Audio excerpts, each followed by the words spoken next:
My dear students, this side AJ. Welcome to my YouTube channel. In this video lesson, I'm going to cover class 8 math, chapter number 12, factorization, exercise number 12.3 का question number 2 जो कि आपके समक्ष है। तो आइए बिना किसी देरी के शुरू करते हैं और आते हैं क्वेश्चन नंबर सेकंड के फर्स्ट क्वेश्चन में। क्वेश्चन नंबर फर्स्ट है 5x square minus 6x whole upon 3x। ठीक है, डिवाइड का साइन है तो अपॉन में 3x हम लिख सकते हैं। अच्छा, क्वेश्चन क्या कह रहा है? Divide the given polynomial by the given monomial.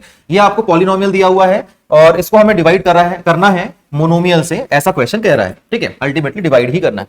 तो इसके बच्चों दो तरीके हैं, मैं आपको इसी क्वेश्चन में दो तरीके बताऊंगा, जो आपको अच्छा लगे वो आप कर सकते हैं। देखिए, सबसे पहले हम क्या कर सकते हैं कि इन दोनों टर्म्स में से हम कॉमन देख सकते हैं कि व्हाट इज कॉमन हियर।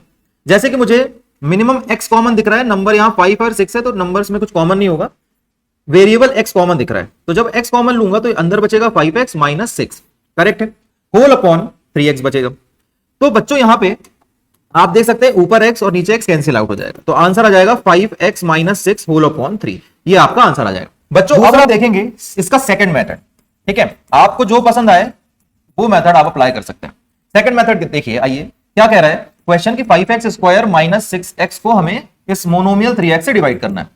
अब बच्चों हम क्या कर सकते हैं, this upon this minus this upon this. ठीक है, मतलब हम इसको सेपरेट कर सकते हैं। कैसे? 5x स्क्वायर अपॉन 3x लिख सकते हैं, माइनस 6x अपॉन 3x लिख सकते हैं। ध्यान दीजिएगा, this upon this minus this upon this हमने करा। ये स्टेप क्लियर हो गई, बस ये स्टेप क्लियर हो गई, आप आसान हो जाएगा। देखिए 5 upon 3 as it is, x square 2 है, मतलब एक्स स्क्वायर है तो 2x है और नीचे 1x है, तो एक सिंगल x कट जाएगा, बचेगा 1x माइनस 6 अपॉन 3 और x कट जाएगा। ठीक है, एक x यहां, एक x यहां, सिंगल सिंगल कट जाएंगे। अब बच्चों अगर हम 1 अपॉन 3 कॉमन ले लें तो क्या बचेगा? 5x माइनस 6 बचेगा और यही आपका आंसर है। यहां पे भी आप देख सकते हैं। ठीक है, बस लिखने का तरीका अलग है, सेम है। इसको आप ऐसे भी लिख सकते हैं 1 अपॉन 3 5x माइनस 6, आंसर तो सेम है। आंसर तो बच्चों सेम है दोनों ही मेथड्स। तो आपको जो अच्छा लगे, जो आसान लगे वो आप कर सकते हैं, आपके ऊपर है। इसका स्क्रीनशॉट ले लीजिए दोनों ही मेथड्स का। फिर हम आगे बढ़ते हैं, क्वेश्चन नंबर 2 के सेकंड में आते हैं। ओके, चलिए, तो क्वेश्चन नंबर 2 का सेकंड है हमारे पास 3y whole to the power 8 minus 4y whole to the power 6 plus 5y whole to the power 4 whole upon y to the power 4। थोड़ा दूर लिख दिया मैंने, ऐसा लिख देता हूं, y टू द पावर 4। ठीक है बच्चों, समझ में आ रहा है? अब हम देखिए दोनों मेथड्स मैंने आपको बताए, मैं उनमें से पहले वाले मेथड को फॉलो करने वाला हूं। ठीक है, तो बच्चों आप न्यूमरेटर में अगर देखें तो कॉमन क्या दिख रहा है? देखिए यहां 3 है, 4 है, 5 है, इनमें से तो कुछ कॉमन नहीं है। यहां y की पावर 8 है, यहां 6 है, यहां y की पावर 4 है, तो मिनिमम y की पावर क्या है? y की पावर 4 है, तो वो कॉमन आ जाएगा। y to the power 4 numerator में कॉमन आ जाएगा, बचेगा क्या? 3y टू द पावर 4, क्यों? क्योंकि 4 और 4 ऐड होंगे, 8 हो जाएगा, माइनस 4y की पावर 6 है, 4 बाहर आ गया है तो y टू द पावर 2 बचेगा। भाई 6 में 4 गया, कितना बचा? 2 बचा, प्लस y की पावर 4 यहां पे पूरा आ गया, सिर्फ 5 बचेगा न्यूमरेटर में। Is that clear? समझ में आया? y to the power 4 denominator में है और ये कैंसिल हो जाएगा, जैसे कि आप देख सकते हैं y to the power 4 y to the power 4 numerator denominator में है तो वो कैंसिल हो जाएगा। बचेगा क्या हमारे पास? 3y to the power 4 minus 4y square plus 5। और बच्चों यही है आंसर, यही है इस क्वेश्चन का answer. So easy method and so easy question. Screenshot ले सकते हैं। अगर वीडियो पसंद आ रहा है तो चैनल को, वीडियो को लाइक करें। आगे बढ़ते हैं, क्वेश्चन नंबर थर्ड में आते हैं, फिफ्थ के थर्ड में आते हैं। क्वेश्चन नंबर 5 का थर्ड बच्चों कह रहा है कि 8x cube y square z square plus x square y cube z square plus x square y square z cube. ठीक है, इसको हमें क्या करना है? डिवाइड करना है 4x square y square z square से। बच्चों इसको कैसे करेंगे, आइए समझते हैं। इसको हम कैसे करेंगे? देखिए यहां पे अगर आप देखें न्यूमरेटर में, ठीक है, तो 8 तो चलिए बाहर है। ठीक है, 8 के अलावा कॉमन क्या है? ठीक है, इस प्लस साइन के आगे पीछे देखिए, यहां पे एक्स स्क्वायर एक्स क्यूब है, यहां एक्स स्क्वायर है, यहां एक्स स्क्वायर है, तो एटलीस्ट एक्स स्क्वायर कॉमन आ सकता है। तो हमने क्या करा? एक्स स्क्वायर को कॉमन ले लिया इनटू। अब y को देखिए, y स्क्वायर यहां है, y क्यूब यहां है, y स्क्वायर यहां है, तो एटलीस्ट y स्क्वायर कॉमन हो सकता है, तो y स्क्वायर हमने कॉमन निकाल लिया। ठीक है, यहां z स्क्वायर है, यहां z स्क्वायर है, यहां z क्यूब है, तो z स्क्वायर भी कॉमन आ जाएगा। ठीक है, अब हमने ब्रैकेट लगाया, अब बचा क्या क्या?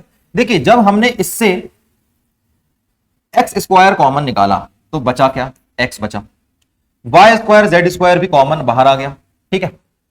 अब जब हमने इससे x square y square z square बाहर निकाला तो यहां पे क्या बचा बच्चों, जेड बच गया, सॉरी यहां पे वाई क्यूब है तो वाई बचेगा, यहां पे क्या बच गया, वाई बच गया, क्यों, क्योंकि एक्स स्क्वायर वाई स्क्वायर और जेड स्क्वायर बाहर आ गए, वाई की पावर 3 थी, स्क्वायर सिर्फ बाहर आया तो वाई बचेगा। यहां पे अगर आप देखें तो x square y square z square बाहर आ गया और यहां पे जेड की पावर क्या है बच्चों, 3 है, तो सिर्फ जेड बच गया यहां पे। इज दैट क्लियर, ये हो गया न्यूमरेटर की बात। अब डिनोमिनेटर में हमारे पास क्या है, 4x square y square z square, ठीक है, हमने एज इट इज लिख दिया। अब क्या क्या कैंसिल होगा, ये x square y square z square cancel हो गया, 4 1 4 4 2 8 होता है।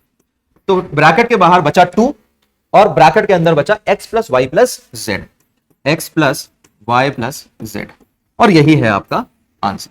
समझ में आया कि नहीं? देखिए बच्चों ऑब्जर्वेशन की बात है, ठीक है, आपको प्रॉपर्ली ऑब्जर्व करना है कि क्या कॉमन बाहर आ रहा है। जो हमने फर्स्ट मेथड करी थी क्वेश्चन नंबर 1 में, उस मेथड से मैंने इसको किया है।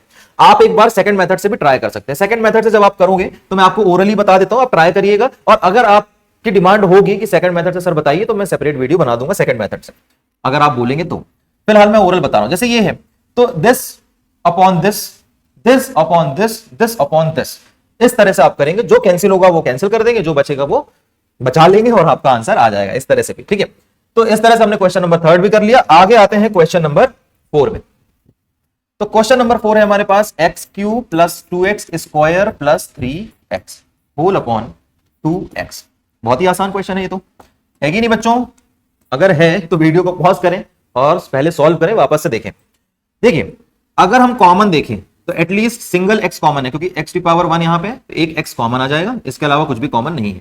तो मैंने x को कॉमन निकाल लिया, यहां से जब x कॉमन हुआ तो x स्क्वायर बच गया, यहां से जब x कॉमन हुआ तो 2x बच गया, और यहां से जब x कॉमन हुआ तो 3 बच गया, होल अपॉन 2x, ठीक है। इस क्वेश्चन में बच्चों आप देखें x कैंसिल हो जाएगा, 1 अपॉन 2 बच गया, और x square plus 2x plus 3 आ जाएगा, यही होगा आपका answer. This is your answer. इसका भी स्क्रीनशॉट ले सकते हैं।